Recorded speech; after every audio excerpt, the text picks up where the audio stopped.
At this very moment, somewhere on this planet, a person has just permanently lost the ability to form a sentence, and before you finish reading the next few lines, several more individuals will lose the use of half their body, not because modern medicine lacked the tools to help them, but because the people standing inches away had no understanding of what they were actually seeing unfold in real time. Not long ago, I received a message that stopped me cold. A man in his mid-40s reached out to explain that when his wife collapsed right in front of him, he assumed she had simply had too much to drink, and so he waited nearly 2 hours before dialing for help.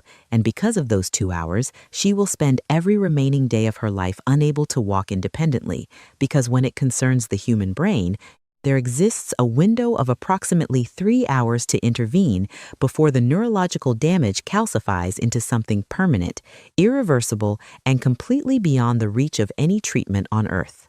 What has the power to change that outcome entirely is a test that demands no more than 10 seconds to execute, and those 10 seconds represent the precise boundary between someone you deeply love walking out of a hospital on their own or being carried out on a stretcher for the rest of their life. In the time we spend together here, I am going to walk you through exactly how to identify a stroke using 4 observable signs that require zero medical training to recognize, what actions to take in the critical opening minutes that can preserve an entire human brain, and perhaps most crucially, how to prevent a stroke from ever occurring in the first place, because the epidemiological data leaves no room for debate. 8 out of every 10 strokes were entirely preventable before they began.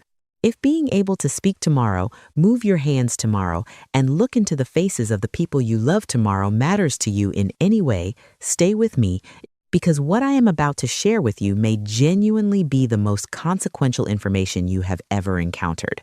Something I feel compelled to say clearly, and I say this as Dr. Laura. A stroke carries no bias whatsoever. It does not discriminate based on age, dietary discipline, or physical fitness level, and statistically, 1 in every 4 people currently engaging with this content will experience a stroke at some point in their lifetime. Which means if you picture the 4 people closest to you in this world, one of them already falls within that statistic, and there is a real possibility that person is you. The brain, however, does not ambush without warning. It communicates distress signals before a full stroke event occurs, and the devastating reality is that 9 out of 10 people have never been given the education to decode those signals. Picture your brain as a vast metropolitan city and your arteries as the network of roads keeping that city alive. The instant one of those roads becomes completely obstructed, oxygen and essential nutrients stop reaching their destination, and neurons begin dying at a rate of roughly 2 million cells per minute. And unlike nearly every other cell type in your body, these neurons do not regenerate, do not recover, and do not offer a second opportunity. Much like watching the pages of an irreplaceable book burn, each page representing your ability to grip a doorknob, whisper the words "I love you," or recall your children's birthdays. There exists a medication called TPA capable of dissolving the clot and restoring circulation, but its efficacy is strictly confined to the first 3 to 4 hours following symptom onset. Once that window seals shut, no financial resource, no world-renowned institution, and no specialist of any caliber can undo what the delay allowed to happen, which is precisely why the ability to recognize a stroke the moment it begins is not supplementary knowledge. It is the difference between life and devastation. The framework I use in my practice to teach this recognition is a 4-letter acronym developed by emergency neurologists who spent years watching patients arrive at the hospital after the damage had already become irreversible. And those letters stand for face, arms, speech, and time, forming the word FAST. Ask the person to produce a smile. If one side of the face droops, remains motionless, or the smile appears asymmetrical and uneven as though it is collapsing on one side, that is a stroke. Ask them to lift both arms straight out in front of them and hold. If one arm drifts downward involuntarily, veers sideways, or cannot be raised at all, that is a stroke. The brain has severed its communicative link to that limb. Ask them to repeat back a basic sentence such as, "The sky is clear today." If the words emerge slurred, scrambled, or fail to emerge entirely, that is a stroke, and sometimes the most heartbreaking version is when the person understands perfectly what they want to express, but their mouth simply will not comply with the instruction. The final letter stands for the single most important directive in this entire framework. The instant even one of those three signs is present, you contact emergency services without hesitation, not after a few minutes, not after offering a glass of water, not after a brief car ride to the nearest clinic you call. You state the precise address clearly, and you record the exact time the symptoms appeared, because that timestamp carries more clinical value to the receiving medical team than almost any other piece of information you can provide. There is a case from my own experience that I have never been able to set aside.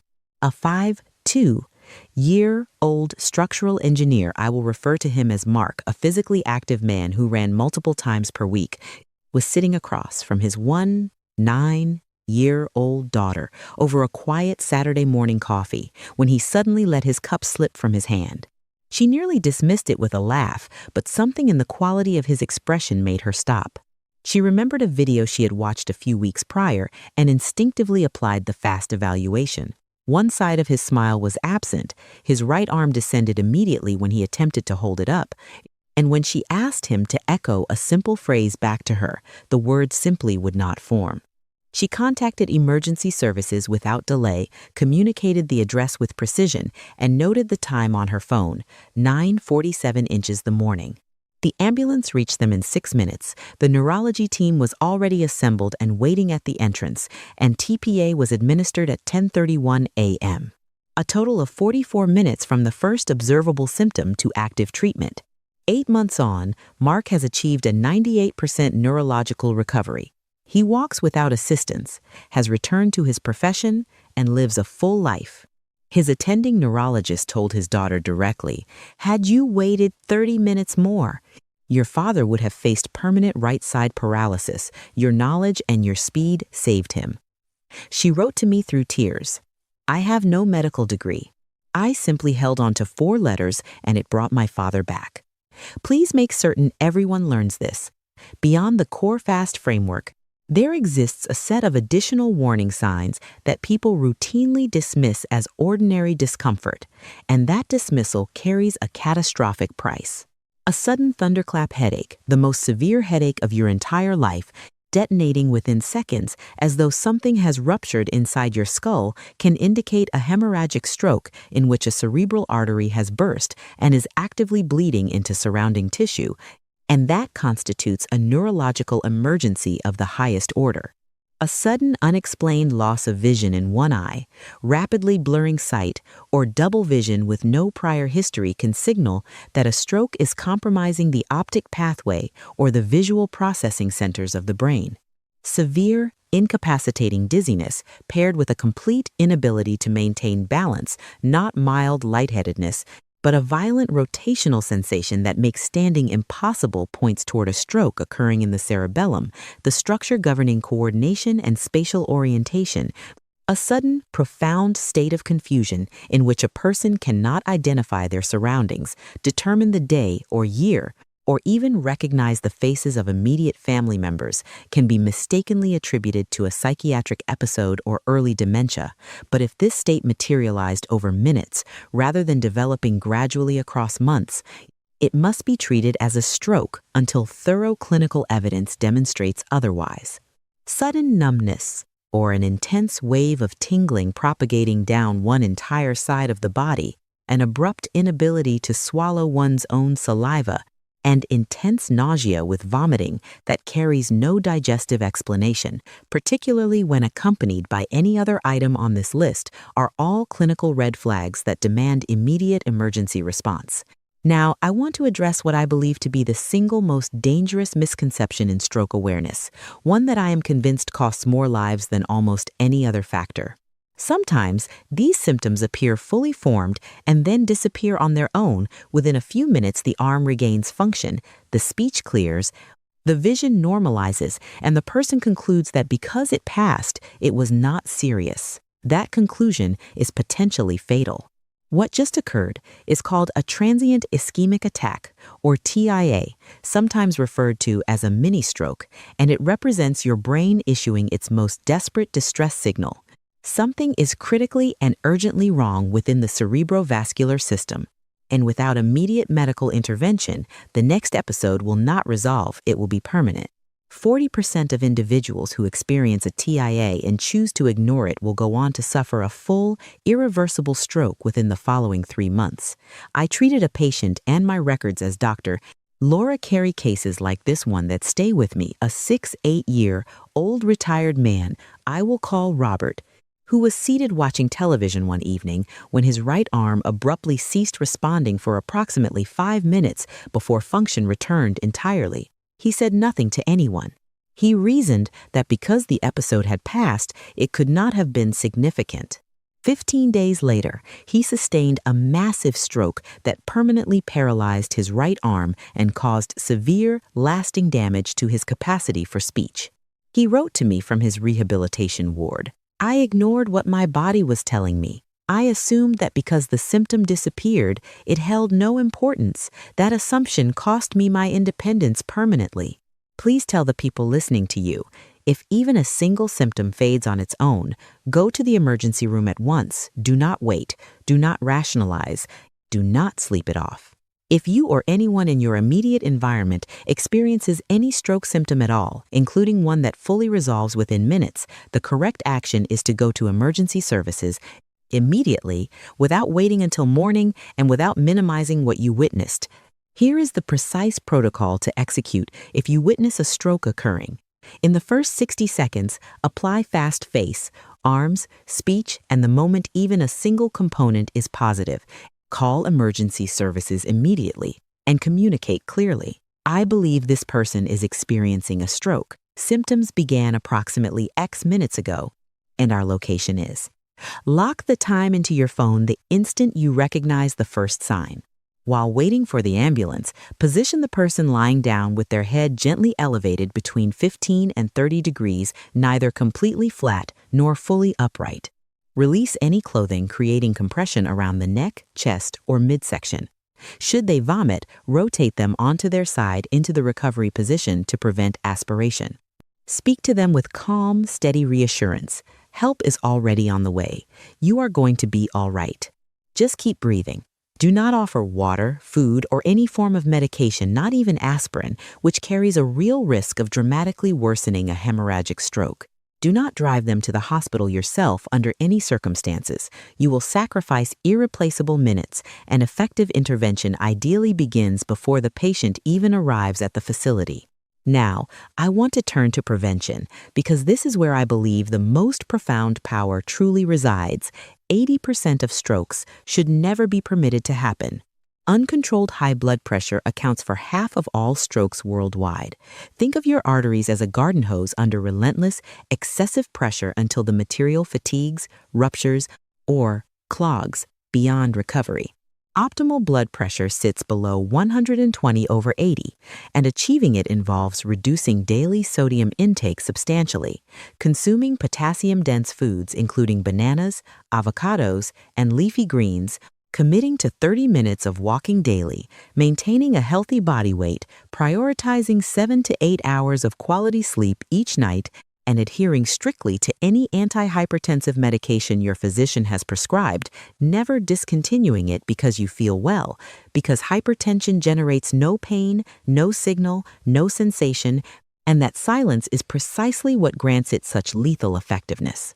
Diabetes doubles stroke risk by systematically eroding the walls of cerebral arteries over time, keeping HbA1c below 7% and maintaining fasting blood glucose within a healthy range through a diet low in refined carbohydrates and added sugars is a non-negotiable element of cerebrovascular protection. Elevated LDL cholesterol deposits plaque progressively along the interior walls of your brain's arteries in the same way that mineral scale accumulates inside water pipes.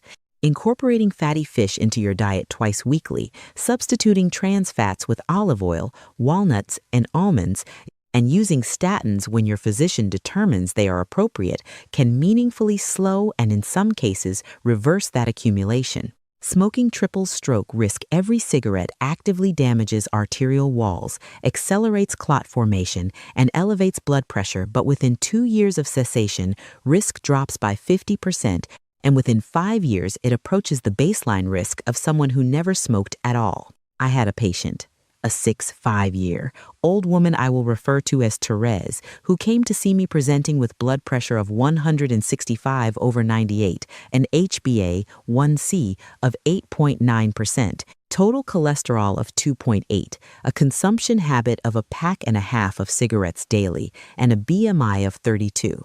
I told her with complete candor, at this trajectory, a devastating stroke was a matter of months rather than years. She chose to fight. She used nicotine replacement therapy and psychological counseling to eliminate cigarettes entirely, began walking each morning without exception, removed added salt and processed sugars from her diet, and took every prescribed medication on schedule without a single lapse. By the 6th month, she had shed 12 kilograms. By month 12, her blood pressure registered at 118/76. Her HbA1c had dropped to 6.3%. Her cholesterol had fallen to 1.75, and her BMI stood at 24.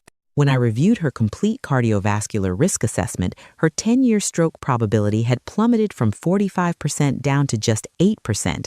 I told her, genuinely moved, "You have literally rescued yourself. What you accomplished through lifestyle transformation reduced your risk beyond what any prescription I could write would have achieved." She wrote back to me through tears of joy. I believed at 65 that meaningful change was no longer available to me, but I decided I wanted to be present for my grandchildren growing up. Today, at 67, I am in better physical health than I was at 50. My brain is protected, and I intend to meet my great-grandchildren. It is never too late. You may be 70 years old. You may have carried risk factors for decades. You may feel as though the window for transformation has already closed. You can still redirect your trajectory, and your brain is quite literally waiting for you to make that choice. All of the knowledge I have shared today becomes negligible if the people around you do not share it. So here is a concrete action plan to implement starting this weekend. Gather every member of your household, your partner, your children, your grandchildren over the age of 12, close friends and neighbors if possible, and dedicate 20 minutes to practicing together. Have everyone run through the FAST protocol on one another, simulate placing the emergency call, and time the entire sequence from first recognition to completed call with a target of under 2 minutes. Treat it as a game if that is what makes it stick, because the retention rate of skills practiced under low stakes is exponentially higher than information simply read once. Create a compact medical information card to carry in your wallet, place beside your bed, store in your vehicle, and fix to your refrigerator, listing your full name, date of birth, emergency contact numbers, all current medications with particular attention to anticoagulants, known allergies, and blood type. Print a FAST reference card and position it somewhere your eyes land every single day. Configure the medical ID feature on your smartphone, accessible through the Health app on iPhone and through dedicated emergency information applications on Android, so that paramedics can retrieve your critical data without needing to unlock your device. Revisit the full family simulation every 6 months, because skills decay without reinforcement. The people who laugh at the exercise today will be the ones who perform it flawlessly when it is no longer a drill. I know a family that committed to exactly this preparation: thorough training sessions, information cards distributed throughout the home, reference posters displayed prominently, regular scheduled practice. And when their 6-year-old grandmother began producing fragmented, incoherent speech one Sunday morning at breakfast, her 4-year-old granddaughter did not hesitate for a fraction of a second. She applied FAST immediately, placed the emergency call, communicated the location and symptom onset time with perfect clarity, and maintained calm verbal reassurance until the paramedics arrived. Total elapsed time from the first symptom to TPA administration, 51 minutes. Neurological recovery, 99%. The attending neurologist addressed the entire family with visible emotion. In 3 decades of practicing neurology, I have never encountered a family this systematically and thoroughly prepared. Every single step was executed without error. That flawless execution is the reason your grandmother walked out of this hospital 3 days later under her own power. The granddaughter wrote to me, "The drills that everyone initially thought were unnecessary and a little bit silly are the precise reason my grandmother is still here." When the real moment arrived, it felt exactly like one more practice run. I was not frightened, I did not freeze, I did not search my memory for what to do next. I simply acted. She is alive because we chose to be ready. The decision rests with you right now, in this moment. You can step away from this, allow the details to soften and blur, and trust that this particular emergency will never find its way to your door, or you can act today. Share what you have just learned with every person you care about. Build the reflex of preparation into your household, and position yourself to be the individual who, when that moment inevitably arrives for someone near you, does not panic, does not stall, and does not surrender the minutes that no technology and no physician can ever recover. When I began, I told you that someone had just permanently lost their ability to speak. By the time you reach this final sentence, more than 30 people will have had strokes during the span of this single piece of content. The ones who came through intact had someone nearby who knew 4 letters and acted in seconds. The ones who did not also had people nearby, people who hesitated, who waited for the symptoms to pass, who simply did not know. You now possess what those people did not. The day you use it for a parent, a partner, a colleague, or a complete stranger, write to me, because that is precisely the purpose this was created to serve. Protect your brain. Learn the signs. Move without hesitation. Save a life.